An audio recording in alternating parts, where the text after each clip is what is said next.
Hello, and we are back.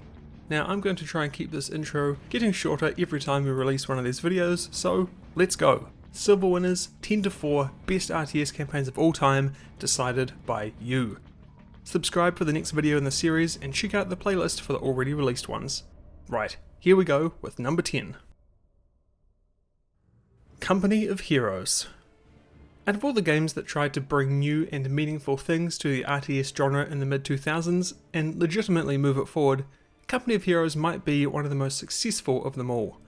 With its laser-like focus on action and tactics-based gameplay, it was and still is one of the most visceral and immediately enjoyable strategy games ever made. And somehow Relic managed to tie that together with a fantastic narrative-driven campaign, leaning heavily on influences like Band of Brothers, and the ever-present World War II blockbusters of the 2000s. The story followed a company of US troops during the war in Europe against Nazi Germany, and paired its engaging narrative and addictive gameplay to deliver a seriously well-rounded single-player campaign. It's one I'd recommend to anyone to this day, and the fact that you can even play it on a tablet now makes it pretty much accessible to anyone. Number 9. Dawn of War Dark Crusade. Oh baby, I know a lot of you were getting a bit nervous that Dark Crusade wasn't going to appear on this list, so take a breath because we're here. Dark Crusade was the second expansion to Dawn of War following Winter Assault, and it continued Relic's tradition of delivering compelling value for both single player and multiplayer fans alike in its expansions. While it of course brought new things like factions and units, Dark Crusade's main sell was its vastly different campaign to those that came before it. Gone was the linearity of its predecessors, instead offering up a turn-based affair not too dissimilar to the Total Wars of the time, where any faction could be played, and skirmish battles began by moving armies and attacking territories on the overworld. It also featured light RPG mechanics, making for a seriously enjoyable, but more importantly, replayable game. I think most would say that the campaign of Dark Crusade is the best in the entire Dawn of War series. And you know what? I'm inclined to agree. Number 8. Command & Conquer Generals 0 Hour. Look, I gotta admit, this isn't a game that I expected to be so high, but hey, you guys chose the list, not me. Generals 0 Hour was the expansion every Generals fan wanted. New units, new abilities, new modes, and a new campaign, this time with FMV cutscenes coming locked and loaded, ready to satisfy any and all players who were itching for some classic CNC narrative camp. Unfortunately, they weren't quite as impressive as other games in the series, with news reporters being the sole stars as they spoke about current events of the campaign, but still it was better than nothing. Like the original, there were campaigns for all three factions of China, the GLA and the USA, and the missions and gameplay were just as enjoyable as the original, if not more so, thanks to the new stuff EA Los Angeles had added. The story is a direct continuation from the base game, and each faction's campaign is in chronological order, unlike other CNC campaigns which are often played out in parallel. And now there were also FMV cutscenes to sweeten the pot. I mean, what's not to love about that? Number 7. Command & Conquer Red Alert 2 Yuri's Revenge. While 0 Hour was a surprise to see, Yuri's Revenge is one I expected from the get-go. Red Alert 2 and its expansions are such beloved games that there was no way they weren't appearing high on this list. And that's absolutely for good reason. While the gameplay and visuals were massively improved here over earlier CNC games, it's the story and characters that really stuck with people.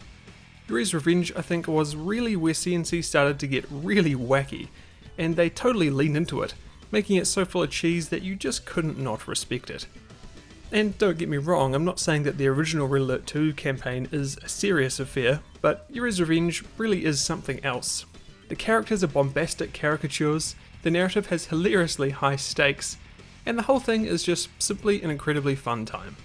Fantastic gameplay, insane and engaging characters, and time travel! I mean, it's the easiest recipe for success that I've maybe ever seen.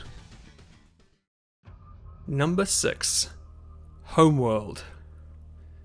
A little spoiler for the last 5 games, but this is Relic's last game on this list, their highest rated, which is ironically the first game they ever made. Homeworld is one of the grandfathers of space RTS games, a genre that I have a real soft spot for, and it made huge innovations on its release with its 3D movement system and tactical view. It was highly regarded in its heyday, and it's tough to play a space strategy game released afterwards and not spot some kind of influence it took from Homeworld.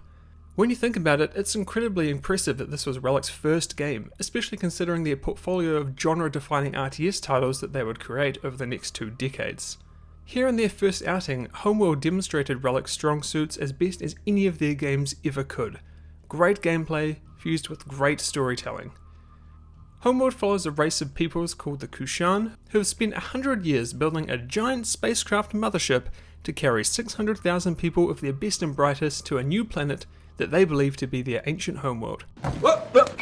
However, after encountering and fighting off an alien vessel, they return to find their planet completely razed, making the 600,000 on the ship the last of their kind.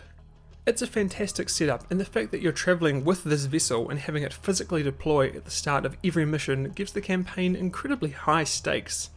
If you lose, you're not just down some forward operating base or an army, this is the entire population of your species on the line, and it's your job to get them to safety and find a place that they can call home. Homeworld is a real classic, and I'm glad it received a remaster a few years back, as it means more and more people will be able to experience it without the inherent hassles of trying to play a 20-year-old game. If you haven't played it, I highly encourage you do, and you'll soon see why it's here as the 6th best RTS campaign of all time. Okay, just a quick interlude here. I know you thought things had been serious until this point, but we're in something else now. This is uncharted territory.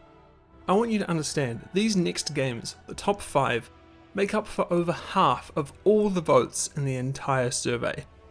And the delta between this next game, number 5, and number 1 is only 2.9%. There is really not a lot in this race. So, with 11.1% of the vote, the 5th best RTS campaign of all time is Command & Conquer 3 Tiberium Wars. And what a game it is. Featuring both returning and new factions and characters, new mechanics and a fresh 3D engine, CNC3 did the impossible and both improved on earlier games and remained true to their legacy, all while being developed by a completely different studio. The campaigns were as CNC as ever, featuring unique ones for both Nod and GDI, and even a third one for the new alien faction, the Skrin. Characters like Kane returned, big name sci-fi actors and actresses joined the cast, production values were increased, and the campiness was dialed to 11. Thankfully, the Tiberium saga stayed true to its roots by being cheesy but not wacky, taking itself really seriously, pretty much from start to finish, helping keep it distinct from its cousin Red Alert, which was getting crazier with every release. The narrative was a huge strong suit for Tiberium Wars as it moved the saga forward with world-changing events and developments, and the presentation was absolutely on point. The gameplay was no slouch either, with unique mission designs and satisfying gameplay mechanics that keep it enjoyable even to this day. And it's for those reasons that, personally speaking, I think Command & Conquer 3 is the best in the whole series. The best campaign, the best story, the best mechanics, maybe not the best atmosphere, I think that goes to Tiberian Sun, but apart from that, it's the best. Okay, last one today before we get to the gold winners. Here we have number 4. If you've seen the thumbnail, you can guess this one. It's StarCraft 2 Wings of Liberty. Now, please go easy on me in the comments. I need to admit that I've never played StarCraft 2, not even for 1 second. So the fact that it makes it so high up this list has made me very keen to do so. But I'll have to wait just a little while longer. For now though, let me tell you about the facts of StarCraft 2. It received absolute critical acclaim on its release, with many calling it one of the best games ever made, period, thanks to its incredible gameplay, myriad of new features and mechanics, and fantastic story written by Blizzard OG Chris Metzen. You might have played some of the other games he wrote. Do you know any of these? The campaign is hugely varied, and it's a departure from the style of the campaigns seen in the original StarCraft and its expansions. Instead of a traditional linear setup, the missions here are player-driven, making each playthrough unique, though for the story's sake, the final result is a consistent linear narrative. Mission variety is a key feature here, with many unique features and mechanics being used to shake things up and keep each of the near 30 missions to not feel repetitive. The story itself focuses on the Terrans, leaving the other 2 factions to receive their time in the spotlight in StarCraft 2's expansions in the years to follow. Here we follow Jim Raynham as he makes his life as a mercenary, and that's all the story I'm going to give, as I don't want to spoil it for well, for me. The time will come, I promise. There's not much else I can say about StarCraft 2 except for the fact that I am very excited to play it, and please don't spoil the ending for me in the comments. But based off of what I've heard from others, its spot as the 4th best RTS campaign of all time is not undeserved.